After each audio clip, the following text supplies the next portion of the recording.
ગરમીનો પ્રકોપ યથાવત છે। આજે પણ 7 થી વધુ શહેરોમાં પારો 40 ડિગ્રીને પાર ગયો। સુરેન્દ્રનગરમાં સૌથી વધુ 44 ડિગ્રી ગરમી, અમદાવાદમાં 43.6, રાજકોટમાં 43.3 ડિગ્રી તાપમાન, ગાંધીનગરમાં 42.5, અમરેલીમાં 42.1 ડિગ્રી પારો, ડીસામાં 41.8, ભાવનગરમાં 41.7 ડિગ્રી તાપમાન અને વડોદરામાં 40.6 ડિગ્રી તાપમાન નોંધાયું છે। તો ગુજરાતમાં માથાફાડ ગરમી વચ્ચે 30મીથી પ્રી મોન્સૂન એક્ટિવિટીનો પ્રારંભ થઈ શકે। 2 જૂન સુધી વીજળીના કડાકા ભડાકા સાથે ત્રાટકશે વરસાદ। ગુજરાતમાં હાલ ગરમી તાંડવ મચાવી રહી છે। હજુ 48 કલાક ગરમી ભૂક્કા બોલાવશે, જે બાદ તપતી ગરમીથી હવે રાહત મળવાની છે। ગુજરાતમાં ચોમાસાની ઘડીઓ ગણાઈ રહી છે, જેના ભાગરૂપે જ હવે રાજ્યમાં પ્રી મોન્સૂન એક્ટિવિટીનો પ્રારંભ થશે। હવામાન વિભાગે આગાહી કરી છે કે 30મીથી 2 જૂન સુધી આંધી તોફાન સાથે મેઘરાજા ધબધડાટી બોલાવશે। ઉત્તર, મધ્ય અને દક્ષિણ ગુજરાતમાં વરસાદ બગડાટી બોલાવી દેશે। 30 મે બનાસકાંઠા, સાબરકાંઠા, પાટણ, અરવલ્લી, મહીસાગર અને કચ્છમાં વરસાદ પડી શકે।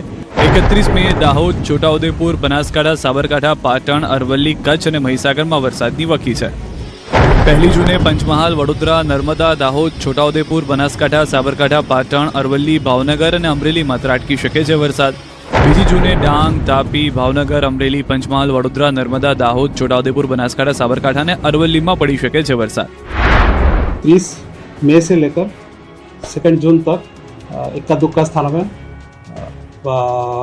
बिजली गिरने के साथ और गर्जना भी साथ बारिश होने का आइसोलेटेड प्लेसेस में होने का संभावना रहेगा। તો ચોમાસાને લઈને ખેડૂતો માટે આનંદના સમાચાર આવ્યા છે। 4 દિવસ બાદ ચોમાસું સહેજ આગળ વધ્યું છે। સ્થિર થયેલા ચોમાસાને મળી છે હળવી ગતિ। હવે કેરળથી ચોમાસું માત્ર 100 કિલોમીટર જ અંદાજે દૂર છે। અમદાવાદ શહેરમાં ફરી એકવાર ફાયરિંગની ઘટના સામે આવતા શહેરમાં ચકચાર મચી ગઈ છે। શહેરના નહેરુનગર વિસ્તારમાં ઝાંસીની રાણી બસ સ્ટેન્ડ પાછળ આવેલા વિસ્તારમાં જમીન વિવાદને લઈને થયેલા ફાયરિંગથી સ્થાનિકોમાં ભયનો માહોલ સર્જાયો હતો। સેટેલાઇટ પોલીસ તાત્કાલિક ઘટના સ્થળે પહોંચી અને સમગ્ર મામલે તપાસ હાથ ધરી છે। પ્રાથમિક માહિતી મુજબ નિવૃત્ત ડીવાયએસપી દ્વારા ફાયરિંગ કરવામાં આવ્યું હોવાનું સામે આવ્યું છે। ઘટના કંઈક એવી છે કે જમીન સંબંધિત જૂના વિવાદને લઈને બંને પક્ષ વચ્ચે લાંબા સમયથી મતભેદ ચાલી રહ્યા હતા। આ દરમિયાન ઉગ્ર બોલાચાલી બાદ મામલો એટલો બગડ્યો કે નિવૃત્ત પોલીસ અધિકારીએ રિવોલ્વરમાંથી એક પછી એક 5 રાઉન્ડ ફાયરિંગ કર્યું હોવાનું સામે આવ્યું। સદનસીબે સમગ્ર ઘટનામાં કોઈ વ્યક્તિને ઈજા પહોંચી નથી। જોકે અચાનક થયેલા ફાયરિંગના અવાજોથી સમગ્ર વિસ્તારમાં દોડધામ મચી ગઈ હતી। આસપાસના લોકો ભયભીત થઈ પોતાના ઘર અને દુકાનો તરફ દોડી ગયા હતા। સ્થાનિક લોકોના જણાવ્યા અનુસાર ઘટનાના સમયે વિસ્તારમાં ભારે ગભરાટનો માહોલ સર્જાયો હતો। अरे बेवानू चाह रहे तू फटाफट बाहर निकल जा। मारी परमिशन सिवाय तू गुस्सो कई रीते चल फटाफट गाड़ी चालू कर, नहीं तरह भड़ाका थशे। तने कहूं छुं भाई ए भाई जेने हूँ मारी मारी मारी जग्या जो तुम अंदर बाहर जतो रे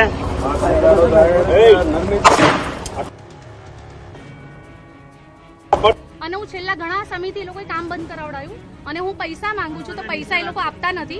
પછી મેં એ લોકો પર સેટેલાઇટ પોલીસ સ્ટેશનમાં અરજી નંખાઈ અને આજે અચાનક હું આવી, પણ પછી મને ખબર પડી કે ભાઈનો પણ એટલો વાંક નથી। સુમિતભાઈ, રાહુલભાઈ અને મુન્નાભાઈ એ લોકોનો એટલો વાંક નથી, પણ જે પાર્ટીએ 4 કરોડ રૂપિયા દબાયા છે ને એણે ફાયરિંગ કરી છે આ લોકો ઉપર, જેની પર હું અરજી કરું, જેની માટે મેં FIR કર્યું છે।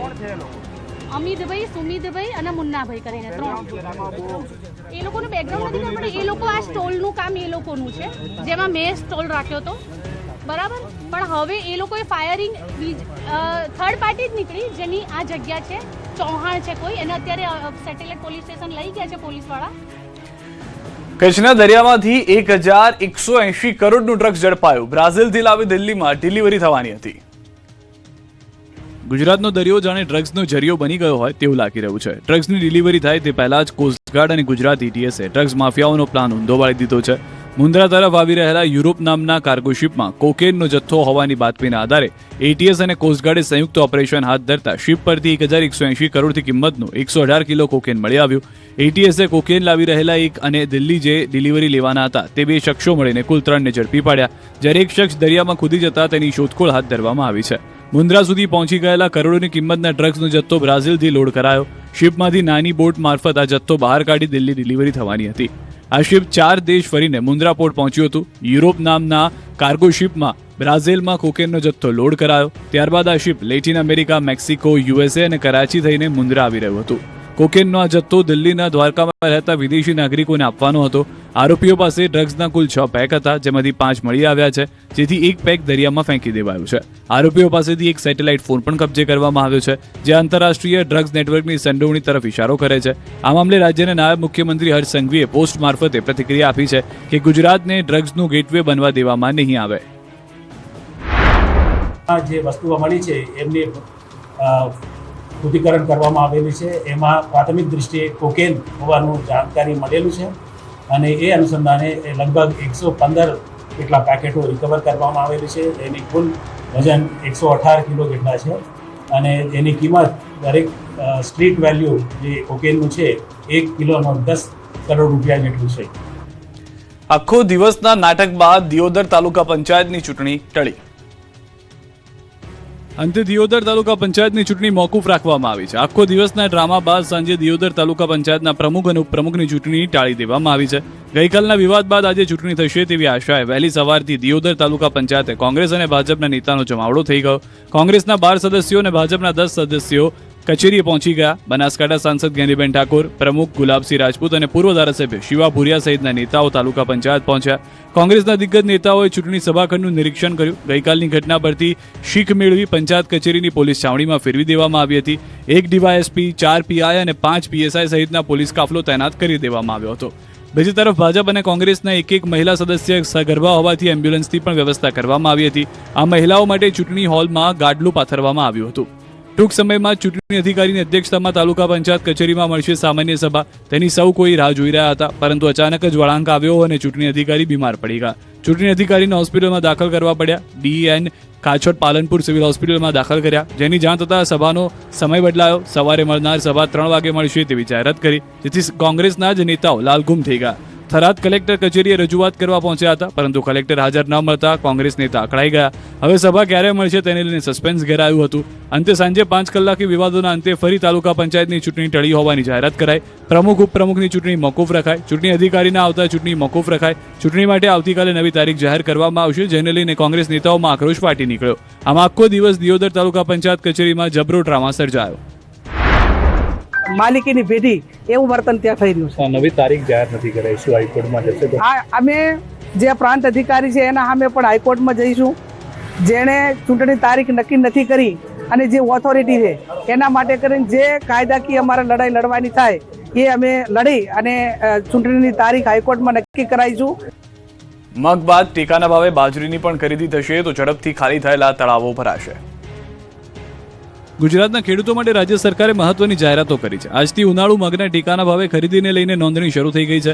10 જૂન સુધી ફિંગરપ્રિન્ટ કરાવી શકાશે. ફેસ ઓથેન્ટિકેશન દ્વારા પણ ગ્રામ્ય સ્તરે રજીસ્ટ્રેશન શરૂ થયું છે. 6 જૂનથી ઉનાળુ મગની પણ ખરીદી શરૂ કરાશે, તો બાજરીની પણ ટેકાના ભાવે ખરીદી શરૂ થશે. બાજરીની ખરીદી ટૂંક સમયમાં વિવિધ કેન્દ્રો પરથી શરૂ કરાશે. ખરીદી માટે રજીસ્ટ્રેશન થઈ ગયું છે. બીજી તરફ રાજ્ય સરકારે ખેડૂતોને યુદ્ધની સ્થિતિમાં અન્ય ખાતર વાપરવા અપીલ કરી છે. તો કોઈ પણ સ્થળે હવે બારદાનની તંગી ન હોવાનો દાવો રાજ્ય સરકારના પ્રવક્તા જીતુ વાઘાણીએ કર્યો છે. અમારું વિભાગ ખરીદી શરૂ કરવાની છે. એમનું પણ 6 જૂન સુધીનું રજીસ્ટ્રેશન શરૂ છે. છેલ્લા ઘણા મહિનાથી આપણે જોઈ રહ્યા છીએ, વર્ષોથી જોઈ રહ્યા છીએ, તબક્કાવાર ખેડૂતો અલગ અલગ જે ઉત્પાદન કરે છે. માનની મોદી સાહેબે એમએસપી પ્રાઇસમાં જે વધારો કર્યો છે, ખેડૂતો માટે એક સપનું હતું, એ સાકાર કર્યું છે. અને એટલા માટે જ એમએસપીની ખરીદીની ચર્ચાઓ થાય. ભૂતકાળમાં આપે ધ્યાન દોર્યું હતું, મેં વાત કરી હતી. એ વખતે બારદાનોની મુશ્કેલી હતી. કોઈને કામ આપ્યું હતું, એ પહોંચી નથી. નવું ટેન્ડર પાસ થઈને એ બારદાનો કેન્દ્ર સરકારે પણ ખરીદવાની છૂટ આપી છે ને કેન્દ્ર સરકાર પણ તબક્કાવાર આ બારદાનો આપે છે. અગાઉ ફરિયાદો ચોક્કસ હતી, પણ આજે એ ફરિયાદો લગભગ પૂરી થઈ છે ને ભવિષ્યમાં પણ સરળતાથી બારદાનો પ્રાપ્ત થઈ ગયા છે. મારા સુધી પણ ખેડૂતોએ વાત કરી હતી, પણ આજે પ્રશ્ન મને એવું લાગે છે કે પૂરો થયો છે, છતાં પણ જ્યાં જરૂર હશે ત્યાં બારદાનની હવે કોઈ તકલીફો નથી. તો ખેડૂતોની સિંચાઈની સમસ્યા ન પડે તે માટે રાજ્ય સરકારે તળાવો ભરવા પડશે. બાકી તળાવો ભરી દેવા અધિકારીને સૂચના આપી છે. બીજી તરફ પાક સંગ્રહ કરવા, મકાન બનાવવા અપાતી સબસિડીમાં પણ વધારો કરાયો છે. આ તરફ ખેતરોમાં તાર ફેન્સિંગ યોજનાની મર્યાદામાં પણ વધારો કરી 200 રૂપિયા પ્રતિ ફૂટના બદલે હવે 300 રૂપિયા પ્રતિ ફૂટ આપવાની જાહેરાત કરી છે. એ પશુ દ્વારા નુકસાન થતું હોય છે. તાર ફેન્સિંગની યોજના છે જ, એને થોડી રિવાઇઝ કરીને રાજ્ય સરકારે જે નિર્ણય લીધો છે તો 2 હેક્ટર ખેડૂત ભેગા થઈને આવે તો આપતાની બદલે 1 હેક્ટરનો નિર્ણય એ રાજ્યની સરકારે લીધો છે. 200 રૂપિયા રનિંગ ફૂટે આપતા હતા, એમાં ધરખમ વધારો કરીને 300 રૂપિયા એ રનિંગ ફૂટે આપવાનો નિર્ણય એ માનનીય મુખ્યમંત્રીશ્રીએ લીધો છે. અમદાવાદ ઇસ્કોન બ્રિજ અકસ્માતનો આરોપી તથ્ય પોણા 3 વર્ષ પછી જેલમાંથી બહાર આવશે. સુપ્રીમ કોર્ટે ઇસ્કોન બ્રિજ અકસ્માત કેસમાં તથ્ય પટેલે નિયમિત જામીન આપ્યા છે. લગભગ પોણા 3 વર્ષ પછી તથ્ય જેલમાંથી રેગ્યુલર જામીન ઉપર બહાર આવશે. સુપ્રીમે નોંધ્યું કે તથ્ય ઉપર આઈપીસી 304ની કલમ લાગેલી છે, પરંતુ હજુ સુધી તે તેમાં દોષિત ઠર્યો નથી. તથ્ય લગભગ 2 વર્ષ અને 10 મહિના જેલમાં કાઢ્યા. જ્યારે મૃતકોના પરિવારને વળતર વિશે સુપ્રીમ કોર્ટે કહ્યું કે અત્યારે ટ્રાયલ ચાલુ હોવાથી વળતર બાબતે નિર્ણય તેને અસર કરી શકે છે. હાલ ટ્રાયલ કોર્ટમાં સાક્ષી તપાસવાની પ્રક્રિયા ચાલી રહી છે. મહત્વનું છે કે 18 નવેમ્બર 2025ના રોજ તથ્ય સામે ચાર્જ ફ્રેમ કરવામાં આવ્યો હતો. 19મી જુલાઈ 2023ની મોડી રાત્રે એટલે કે 20મી જુલાઈના રોજ અમદાવાદ શહેરના ઇસ્કોન બ્રિજ પર તથ્ય પટેલે લોકો પર જેગવાર કાર ચડાવી દીધા 9 લોકોના મોત થયા હતા. આ ઘટનાએ ગુજરાતભરમાં જ નહીં દેશભરમાં ચર્ચા જગાવી હતી. ત્યારબાદ તથ્ય પટેલને સાબરમતી જેલ ભેગો કરવામાં આવ્યો હતો. ગુજરાતમાં ઇબોલાનો એક શંકાસ્પદ કેસ નોંધાયો. અમદાવાદમાં દાખલ તો કોંગો, યુગાન્ડા અને સાઉથ સુદાનથી અમદાવાદ આવેલા 11 દર્દી હોમ આઇસોલેશનમાં. આફ્રિકાના દેશો યુગાન્ડા, દક્ષિણ સુદાન અને કોંગોમાં જીવલેણ ઇબોલા વાયરસનો પ્રકોપ વધતા અમદાવાદ મ્યુનિસિપલ કોર્પોરેશનનું આરોગ્ય વિભાગ એક્શન મોડમાં આવી ગયું. તકેદારીના ભાગરૂપે પ્રશાસન દ્વારા અમદાવાદમાં તમામ જરૂરી તૈયારી શરૂ કરી દેવામાં આવી. આ આફ્રિકન દેશોમાંથી અમદાવાદ આવેલા 11 જેટલા મુસાફરોને હાલ તેમના જ ઘરે હોમ આઇસોલેશનમાં રાખવામાં આવ્યા, જેમાં 9 ભારતીય નાગરિકો અને 2 વિદેશી નાગરિકો છે. આ તમામ મુસાફરો અમદાવાદના પશ્ચિમ વિસ્તારમાં રહે છે. હાલમાં આમાંથી એક પણ વ્યક્તિમાં ઇબોલાના લક્ષણો દેખાયા નથી, તેમજ તેઓ ત્યાં કોઈ પોઝિટિવ દર્દીના સંપર્કમાં આવ્યા નથી. જોકે સાવચેતીના પગલે હવે પછી પણ આ 3 દેશોમાંથી આવનાર તમામ મુસાફરો માટે હોમ આઇસોલેશન ફરજિયાત રહેશે. આ ઉપરાંત કટોકટીની સ્થિતિને પહોંચી વળવા માટે અમદાવાદની એસવીપી હોસ્પિટલમાં દર્દીઓને ક્વોરન્ટીન કરવા માટે અલગથી 30 બેડનો વિશેષ વોર્ડ તૈયાર કરી દેવાયો છે. એરપોર્ટના આગમન વિસ્તારમાં 247 ફ્રન્ટલાઇન આરોગ્ય કર્મચારીઓ તૈનાત કરી દેવાયા છે. દરરોજ સાંજે 6 વાગ્યાથી લઈને સવારે 10 વાગ્યા સુધી યુગાન્ડા, કોંગો અને સાઉથ સુદાનથી આવતા તમામ મુસાફરોનું સઘન સ્ક્રીનિંગ કરવામાં આવી રહ્યું છે. કોંગોના ઇટુરી પ્રાંતમાં અત્યાર સુધીમાં ઇબોલાના કારણે 80 લોકોના મોત થયા છે અને 246 શંકાસ્પદ કેસ સામે આવ્યા છે. પેટ્રોલના ઝટકા બાદ હવે સીએનજીના ભાવમાં કિલોએ 2 રૂપિયાનો વધારો. રિક્ષા ચાલકોની ચક્કાજામની ચીમકી.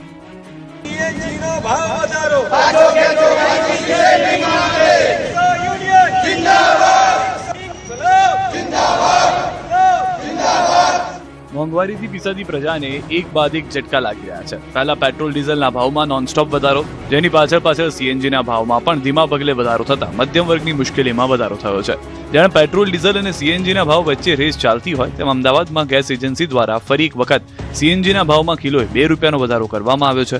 છેલ્લા 2 મહિનામાં અંદાજે 6 રૂપિયાનો વધારો ઝીકવામાં આવ્યો છે.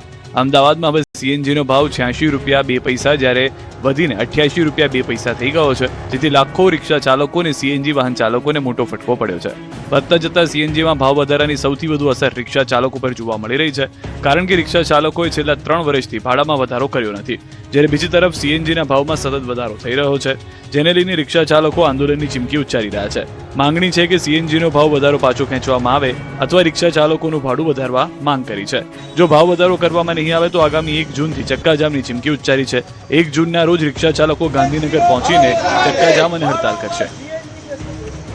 અમદાવાદના બહેરામપુરામાં 2 પરિવાર વચ્ચે બોલી ગઈ બગડાટી. જાહેરમાં પથ્થરમારો કરી આતંક મચાવ્યો. સામસામે ઘરો પર પથ્થરમારો, વાહનોમાં તોડફોડ, ઘરોના તૂટેલા દરવાજા, લાકડીઓ લઈને જીવલેણ હુમલો કરવા દોડતા લુખ્ખાઓ. બચાવો બચાવો, ભાગો ભાગોની બૂમો અને રોડ પર અફરાતફરી, રોડ પર પડેલા પથ્થરો. અમદાવાદના બહેરામપુરા વિસ્તારના દ્રશ્યો દર્શાવી રહ્યા છે કે કઈ હદે લુખ્ખાઓએ આતંક મચાવ્યો છે. અહીં 2 પરિવાર વચ્ચે ઝઘડો એટલો ઉગ્ર બની ગયો કે થોડી ક્ષણમાં બબાલ લોહિયાળ જંગમાં પરિવર્તિત થઈ ગઈ. નજીવી બાબતે થયેલી તકરારે જોતજોતામાં હિંસક સ્વરૂપ ધારણ કરી લીધું. ઝઘડો એટલો ઉગ્ર બન્યો કે બંને પક્ષના લોકો તમામ મર્યાદાઓ ભૂલીને જાહેરમાં લાકડીઓ અને પથ્થરો લઈને સામસામે આવી ગયા. કેટલાક શખ્સો હવામાં પથ્થરો ફેંકી રહ્યા હતા અને રસ્તા પર આતંક મચાવી રહ્યા હતા. ધોળા દિવસે થયેલા પથ્થરમાંથી સ્થાનિકોમાં ફફડાટ ફેલાઈ ગયો હતો. જોકે ઘટનાની ગંભીરતાથી જોતા પોલીસનો કાફલો તાત્કાલિક ઘટના સ્થળે દોડી ગયો અને પરિસ્થિતિને કાબૂમાં લઈ લીધી. જોકે પોલીસ આવતા જ બધા લુખ્ખા ભાગવા લાગ્યા હતા. ગોધરામાં 4 શખ્સોએ એક વ્યક્તિને ધોકે ધોઈ નાખ્યો.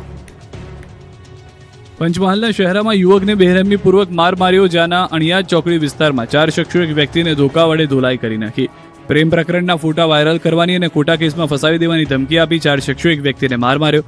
25,000 રૂપિયાની માંગણી કરી ધોકા લઈને યુવાન પર તૂટી પડ્યા. એક સાથે 2 શખ્સો લાકડી યુવાનને માર મારતા જોવા મળ્યા હતા.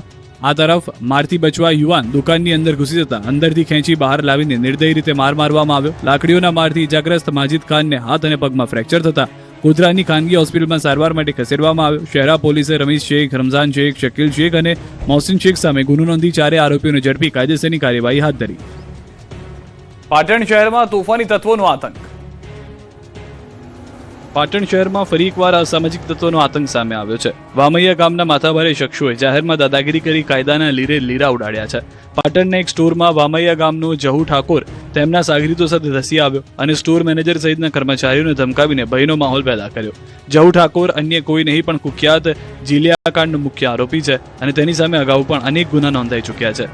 જીલિયાકાંડ બાદ પોલીસે આ લુખ્ખાઓનો જાહેરમાં વરઘોડો કાઢ્યો હોવા છતાં તેમનામાં કાયદાનો કોઈ ડર રહ્યો નથી, જેને પગલે પાટણ જિલ્લા પોલીસની કાર્યવાહી સામે પણ ગંભીર સવાલો ઊભા થઈ રહ્યા છે. રાજકોટમાં બાબા બાગેશ્વરના દરબારને લઈને વિરોધ. ધીરેન્દ્ર શાસ્ત્રી અંધશ્રદ્ધા ફેલાવતા હોવાના આક્ષેપથી ખળભળાટ. રાજકોટમાં રેસકોર્સ ગ્રાઉન્ડમાં 5 થી 7 જૂન દરમિયાન લોકપ્રિય ધીરેન્દ્ર શાસ્ત્રીની હનુમાન કથા અને દરબારનું આયોજન કરાયું છે. જે કાર્યક્રમને લઈને રાજકોટ શહેર ખાતે તૈયારીઓ પણ શરૂ થઈ ચૂકી છે, ત્યારે કાર્યક્રમને ગ્રહણ લાગ્યું છે. દરબારને લઈને વિરોધ ફાટી નીકળ્યો છે. જાણીતા એડવોકેટ તેમજ સહકારી આગેવાન પરસોત્તમ પીપળિયાએ આ કથાનો વિરોધ કર્યો છે. તેમણે આક્ષેપ સાથે સોશિયલ મીડિયામાં પોસ્ટ કરી કે આનંદ ભોળા ભક્તો ઘર આંગણે અંધશ્રદ્ધાનો કુંભ મેળો યોજાશે.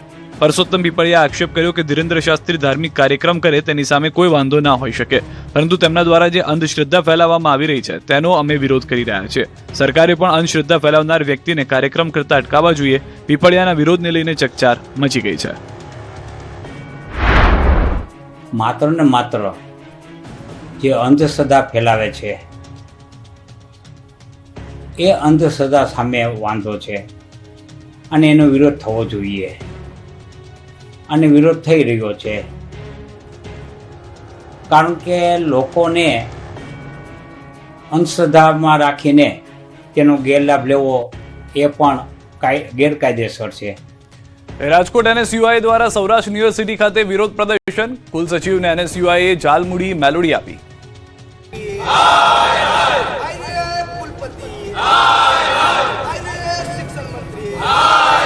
સૌરાષ્ટ્ર યુનિવર્સિટીમાં NSUI દ્વારા અનોખી રીતે રજૂઆત કરવામાં આવતી હતી. વર્ષ 2019માં કોરોના કાળ દરમિયાન પ્રવેશ મેળવતા વિદ્યાર્થીઓ 1 કે 2 વિષયમાં નાપાસ થતા, જેને પાસ થવા માટે છેલ્લી તક આપવામાં ન આવતા કુલપતિની ગેરહાજરીમાં વિરોધ પ્રદર્શન કરતા કાર્યકર્તાઓએ કુલસચિવને જાલમુડી અને મેલોડી આપવામાં આવી હતી.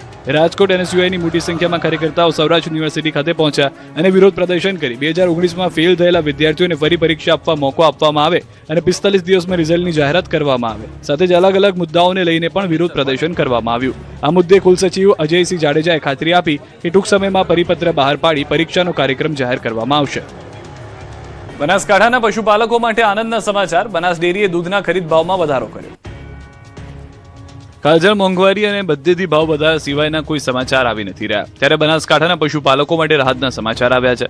બનાસ ડેરી દ્વારા જિલ્લાના લાખો પશુપાલકોને મોટી રાહત મળે તેવો મહત્વપૂર્ણ નિર્ણય લેવામાં આવ્યો છે. ડેરી પ્રશાસને દૂધના ખરીદ ભાવમાં પ્રતિ કિલો ફેટે 15 રૂપિયાનો વધારો જાહેર કર્યો છે. નવા સુધારેલા દર મુજબ હવે દૂધનો ખરીદ ભાવ પ્રતિ કિલો ફેટે 860 રૂપિયા કરવામાં આવ્યો છે. તાજેતરમાં પશુ આહાર, ચારો અને અન્ય જાળવણી ખર્ચમાં સતત વધારો થવાને કારણે પશુપાલકો પર આર્થિક બોજ વધી રહ્યો હતો. આવી પરિસ્થિતિમાં બનાસ ડેરીના આ નિર્ણય પશુપાલકો માટે સહાયક સાબિત થશે. આ નિર્ણયથી પશુપાલકોની આવક વધશે અને તેમને આર્થિક સદ્ધરતા મળશે. મહત્વનું છે કે બનાસ ડેરીમાં દરરોજ 8.3 મિલિયન લીટર દૂધ એકત્ર થાય છે. મહેસાણાથી સમાચાર. દૂધસાગર ડેરીના પશુપાલકો માટે ખુશ ખબર. દૂધ ઉત્પાદકોના દૂધના ભાવમાં કરાયો વધારો. દૂધસાગર ડેરીએ દૂધના ભાવમાં 25 રૂપિયાનો વધારો કર્યો. દૂધનો ભાવ 830 થી વધારીને 855 કરી. હવે ફેટની સાથે SNF નો પણ ભાવ મળશે.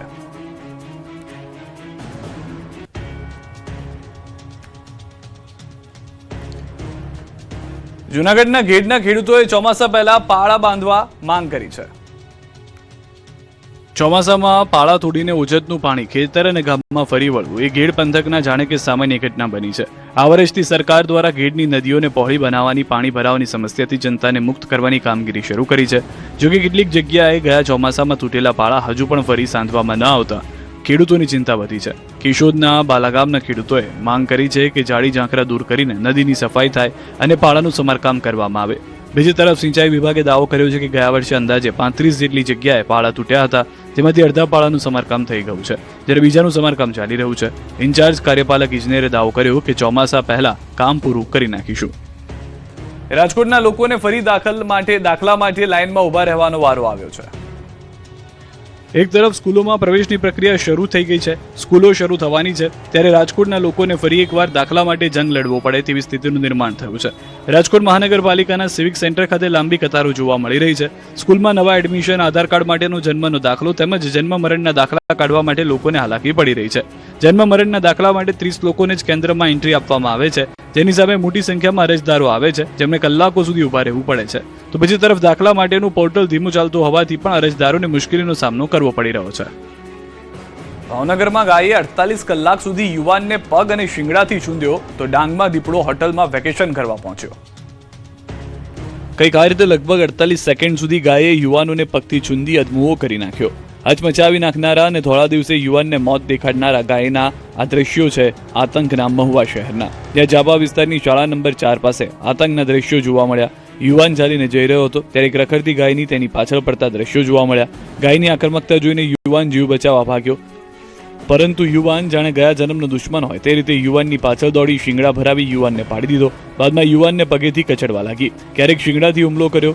યુવાન બચાવની બૂમો પાડતો રહ્યો, જેથી કેટલાક લોકો યુવાનને બચાવવા દોડી આવ્યા. જે લોકો યુવાનને બચાવવા વચ્ચે પડ્યા તેના પર પણ ગાયે હુમલો કર્યો. આમ છતાં એક વ્યક્તિએ પોતાનો જીવ જોખમમાં નાખી મોતનો સામનો કરી યુવાનને નીચેથી ઊંચકી બાજુના ઘરમાં લઈને દોડી ગયો. આમ છતાં યુવાનને ગાય છોડવા માંગતી ન હોય તે પ્રકારે હુમલો કરતી રહી. આમ માંડ યુવાન ગાયની ચુંગલમાંથી બચ્યો. ત્યારે મહુવામાં રખડતા ઢોરના આતંકથી રોષ ફેલાયો છે. આ તરફ વેકેશનમાં સાપુતારામાં મોટી સંખ્યામાં લોકો ઉમટી પડ્યા છે, ત્યારે જંગલમાં કાળઝાળ ગરમીથી કંટાળી 2 દીપડા પણ જાણે હિલ સ્ટેશન સાપુતારામાં વેકેશન માણવા પહોંચ્યા હતા. એક હોટલ નજીક દીપડા લટાર મારતા કેદ થતા પ્રવાસીઓમાં ફફડાટ ફેલાયો. હોટલના કેમેરામાં 2 અલગ સમયે દીપડા હોટલની બહાર આમથી તેમ આંટા મારતા જોવા મળી રહ્યા છે, જેથી હોટલ સંચાલકે વન વિભાગને જાણ કરતા શામગહન રેન્જના અધિકારીઓ બંને દીપડાને પાંજરું મૂકી પકડી લીધા. દીપડા પાંજરે પુરાતા સ્થાનિકો અને હોટલ સંચાલકોએ રાહતનો શ્વાસ લીધો. આ તરફ અમરેલીના ખાંભાની સરકારી હોસ્પિટલમાં જાણે સારવાર લેવી હોય તેમ મહાકાય અજગર આવી ચડ્યો. સરકારી દવાખાના પાસે મોડી રાત્રે 7 ફૂટ લાંબો રોક પાયથન અજગર દેખાતા સ્થાનિક વિસ્તારોમાં દોડધામ મચી ગઈ. અચાનક અજગર દેખાતા સ્થાનિકોમાં ભયનો માહોલ સર્જાયો. વન વિભાગને તાત્કાલિક ઘટનાની જાણ કરવામાં આવી. વન વિભાગની ટીમ તરત જ ઘટના સ્થળ પર પહોંચી અને સુરક્ષિત રીતે રેસ્ક્યુ કામગીરી હાથ ધરી. ભારે જહેમત બાદ અજગરને રેસ્ક્યુ કરવામાં આવ્યું. ત્યારબાદ તેને સુરક્ષિત